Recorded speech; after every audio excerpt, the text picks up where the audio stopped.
dans cette vidéo. Bonjour, ici Olali Ziga, expert en investissement à haut rendement. Avant d'expliquer exactement ce que c'est que la tokenisation dans le domaine de la blockchain, puisque c'est le domaine où on entend le plus parler de ce mot, on va prendre la définition de base. La tokenisation à la base, c'est quelque chose qui est utilisé en sécurité informatique. Lorsqu'il y a un gros problème sur une donnée critique dans un processus, il faut la remplacer. Et généralement, on la remplace par une autre donnée qui est aussi fiable et qui fera tout fonctionner. Voilà, à la base, c'est pour la sécurité informatique. Mais maintenant, c'est quoi la tokenisation et d'où ça vient? Et si on le décompose, on entend le mot token. C'est quoi un token? C'est justement ce qu'on va expliquer dans cette vidéo. Avant ça, j'aimerais que tu fasses une chose. Déjà, pour commencer, écris-moi si tu connais quelque chose à propos de la tokenisation, si tu as déjà utilisé des tokens et qu'est-ce que pour toi un token comme ça? En fait, pourquoi je te demande ça? Parce que c'est vraiment important de donner une idée qu'on a par rapport à un sujet qu'on ne maîtrise pas. Et ensuite, tu vas l'apprendre parce qu'on va mieux te l'expliquer et ce sera bien plus clair. Un token, on peut dire que c'est un jeton. Ce qu'on utilise dans les casinos, c'est des tokens. C'est un jeton qui va ensuite se transformer en argent matériel. On a toujours besoin d'utiliser ça parce que si on utilise par exemple une machine à sous et que des centaines de dollars et d'euros arrivent et tombent, forcément ça va être dangereux. Si tu joues, je sais pas, au blackjack, à la roulette et lorsque tu gagnes, on te balance tout l'argent devant toi, ça risque d'être problématique. Les gens vont te pousser et tu vas perdre tout ton argent. C'est pour ça qu'on utilise un token. C'est ça, un token dans la vraie vie. Et ensuite, tu vas l'échanger contre quelque chose, contre de l'argent, mais pas devant tout le monde. Ça, c'est pour le token que tu connais dans la vie de tous les jours. Maintenant, on va voir le token et la tokenisation dans le domaine de la blockchain et du Bitcoin.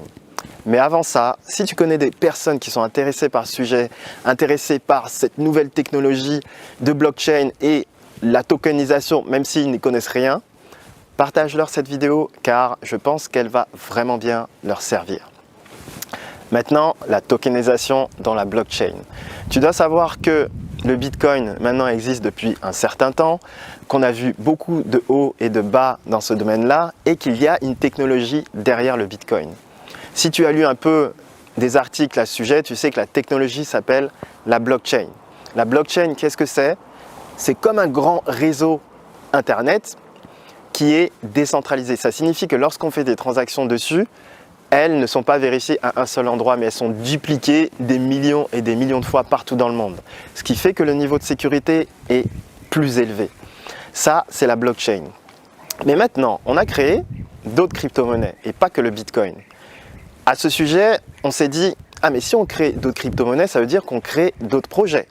Donc par exemple, on peut créer un projet pour améliorer le domaine de la santé via des réseaux décentralisés, améliorer le domaine de l'immobilier et surtout de la confiance qu'on a vis-à-vis des gens. Parce que le but de la blockchain, c'est ça, déplacer le niveau de confiance en une seule personne ou une centrale à tout le monde en même temps. Voilà en fait l'objectif de la blockchain.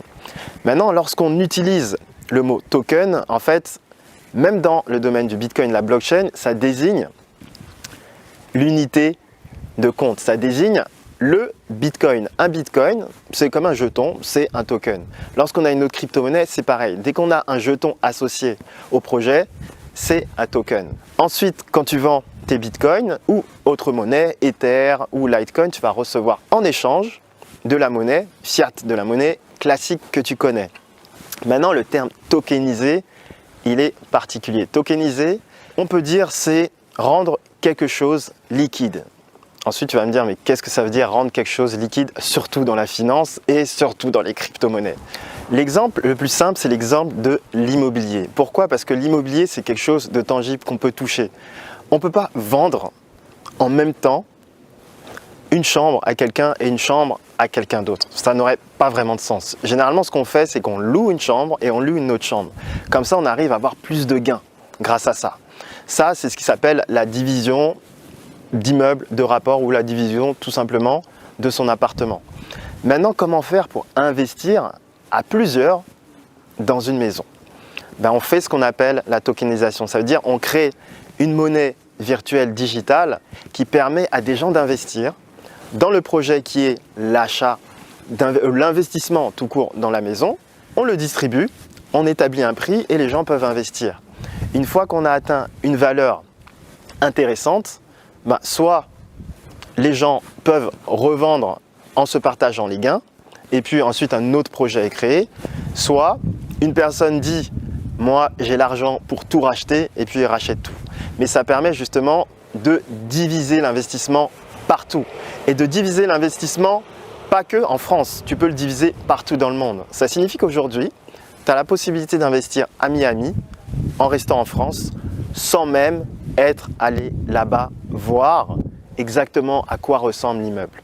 Tu auras une visite virtuelle de la maison, du logement et tu te diras je pense que c'est un bon projet parce qu'il se situe à côté de la mer, à côté d'une construction qui va arriver prochainement et tu investis dedans.